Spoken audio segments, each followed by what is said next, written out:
चाहे मोदी हो या फिर अमित शाह हो या और भी बीजेपी के बड़े नेता हो, उनको जो है इस तरह के नेताओं को दरकिनार नहीं करना चाहिए, क्योंकि अगर ऐसे नेताओं को दरकिनार करेंगे तो जो वोट आने की कह सकते हैं संभावना है, 10 के 10 सीटें जीतने की संभावना है, उसमें कहीं ना कहीं मुझे ऐसा लगता है कि कटौती होती हुई दिखाई पड़ सकती है। उनको बीजेपी ने साइडलाइन कर दिया। कुछ वैसा ही हाल अनिल विज का नजर आ रहा है, लेकिन अनिल विज अभी सक्रिय राजनीति में बहुत बड़ा चेहरा है। हो सकता है कि कोई बड़ा कदम यहाँ से भी उठाते हुए नजर आ जाए, और बीजेपी के लिए अगर वो ऐसा करते हैं, और बीजेपी के लिए ये दिन जो होते हैं वो मुश्किलों भरे हो सकते हैं, क्योंकि अनिल विज का जाना मेरे ख्याल से बीजेपी के लिए बहुत बड़ी मुश्किल लेकर हरियाणा में खासकर लेकर नजर आ सकता है। भारतीय जनता पार्टी ने अपने सहयोगी दलों के साथ आगामी आम चुनाव यानी देश की 18वीं लोकसभा के लिए होने जा रहे आम चुनावों में तैयारियों को अपना बल दे दिया है। चाहे उत्तर प्रदेश में जितने भी बीजेपी के वर्तमान में सहयोगी दल हो, उनके साथ प्रधानमंत्री नरेंद्र मोदी, केंद्रीय गृह मंत्री अमित शाह संयुक्त रूप से मंच साझा करते हुए तमाम संसदीय क्षेत्रों में रैलियां कर रही हैं। बिहार में भी यही हाल है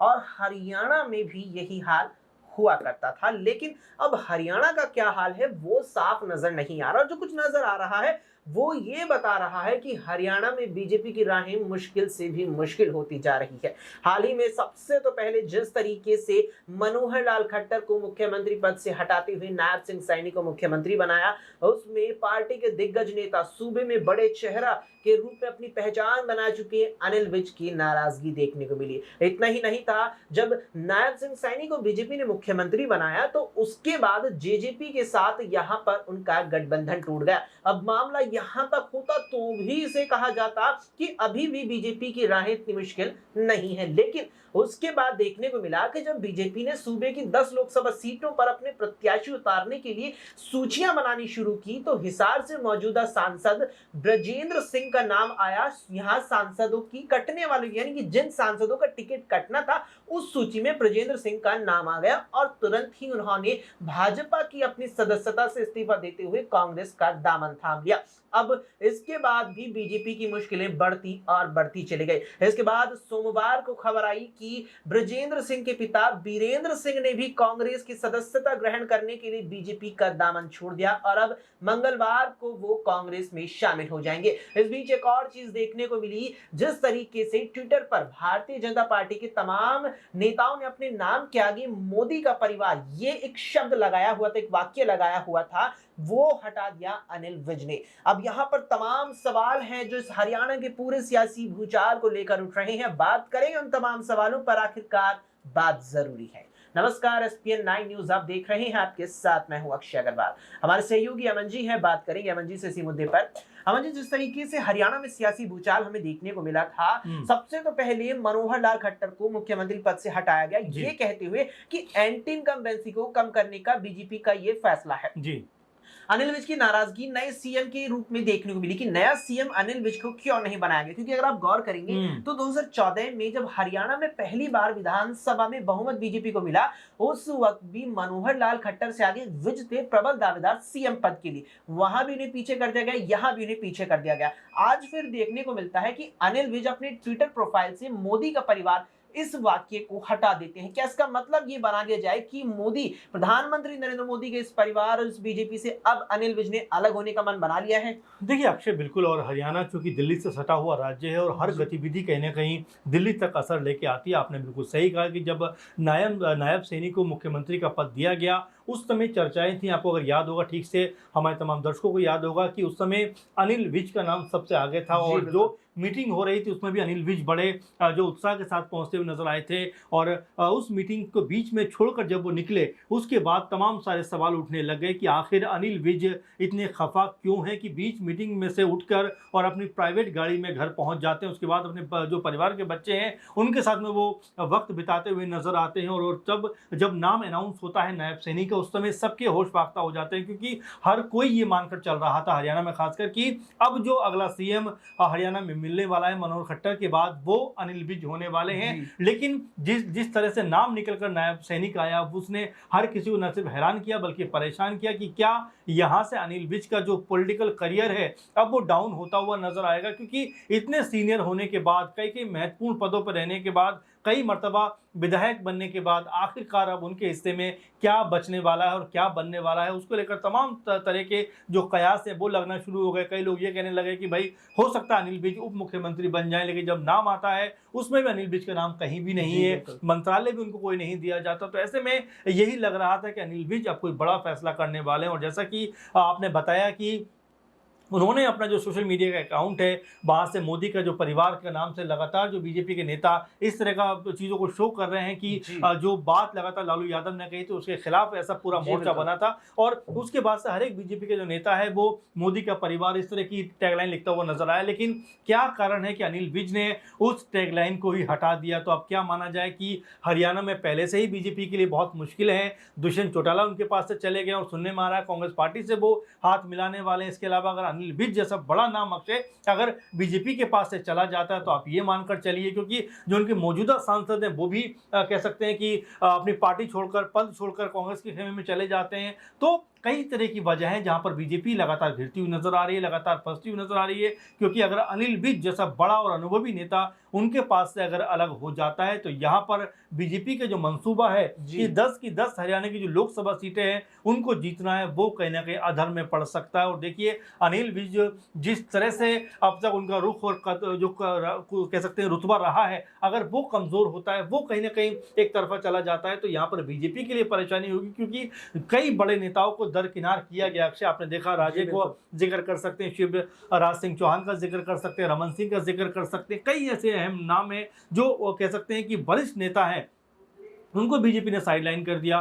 कुछ वैसा ही हाल अनिल विज का नजर आ रहा है। लेकिन अनिल विज अभी सक्रिय राजनीति में बहुत बड़ा चेहरा है, हो सकता है कि कोई बड़ा कदम यहाँ से उठाते हुए नजर आ जाए और बीजेपी के लिए अगर वो ऐसा करते हैं, और बीजेपी के लिए ये दिन जो होते हैं वो मुश्किलों भरे हो सकते हैं। क्योंकि अनिल विज का जाना मेरे ख्याल से बीजेपी के लिए बहुत बड़ी मुश्किल लेकर हरियाणा में खासकर लेकर नजर आ सकता है। बिल्कुल यहाँ पर बड़ी मुश्किलें लेकर आ सकता है, क्योंकि लगातार बीजेपी के खिलाफ एंटी इनकम्बेंसी, सत्ता विरोधी लहर का जिक्र अब हरियाणा में किया जा रहा है। क्योंकि महज आम चुनाव नहीं है, साल सूबे में विधानसभा चुनाव भी होने में। ऐसे में अमन जी जिस तरीके से यहाँ अनिल विज को दरकिनार किया गया, इस बीच देखने को मिला कि हिसार से मौजूदा सांसद ब्रजेंद्र सिंह को जब भनक लगी कि उनका टिकट कटने वाला है, उन्होंने अपना खुद टिकट बीजेपी से ही काट लिया, कांग्रेस का दामन थाम लिया। अब खबर आती है कि उनके पिता वीरेंद्र सिंह ने भी बीजेपी से अपना इस्तीफा दे दिया है और कांग्रेस में शामिल हो जाएंगे। तो क्या जिस तरीके से अगर मौजूदा सांसद या विधायक भी अगर हो टिकट कटने की खबर से ही पार्टी छोड़ दे, तो इस तरीके में ऐसे में खासतौर पर उनके पिता वीरेंद्र सिंह भी बड़े चेहरे रहे हैं, हरियाणा में बड़ी पहचान है उनकी, ऐसे बड़े नेताओं का बीजेपी छोड़ना क्या उसकी मुश्किलों को और भी ज्यादा बढ़ाने वाला है? देखिए अक्षय, बिल्कुल इसमें कोई दोराय वाली बात नहीं है कि जो सीनियर लीडर्स बीजेपी के होते हैं और ये बारंबार देखने को मिल रहा है।